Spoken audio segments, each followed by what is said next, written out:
In today's video, I'm going to teach you how to add an image carousel in Squarespace. First, sign into your Squarespace account and head to your dashboard. Find the website you want to work on and click its thumbnail to open it. Once you're on your site, enter the editor by clicking Edit Site. If you see an Edit button over the page content, click that as well so you're in full editing mode and ready to make changes. Next, we'll add the spot where the carousel will live. Hover between sections on your page and click Add Section. In the section library, choose the Images category. This gives you a gallery style section that can be turned into either a grid or a slideshow, which is where the carousel comes from. With the new section in place, open the gallery controls by clicking Edit Gallery. Here, upload the images you want in your carousel. You can drag to reorder them, add captions if you like, and set descriptive alt text for accessibility and SEO.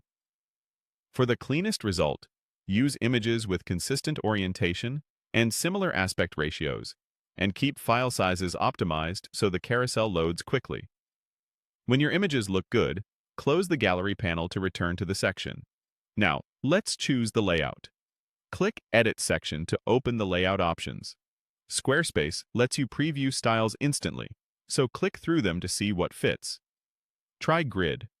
Simple to see a straightforward mosaic, then preview Grid. Strips for a more stylized grid with rows.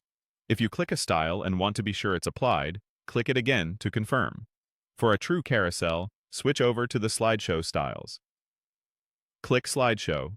Simple to get a classic image-by-image carousel with navigation. Then try Slideshow. Reel, which often presents a more modern, film strip-like movement. Click again to lock in your choice. As you preview, pay attention to how captions appear, how the images crop, and how the transitions feel. If you plan to showcase tall or wide images, adjust your choices so they display without awkward cropping. Once you're happy with the look, it's time to keep your changes. Click Save. Your section is now live with the layout you selected. If you chose one of the slideshow options, you've just added an image carousel to your page. After saving, give the page a quick check on mobile to make sure navigation arrows, spacing, and captions look right. If something feels off, you can jump back into Edit Section and fine-tune the layout or image order. That's it. You've added an image gallery section, populated it with your photos, selected a slideshow style to create a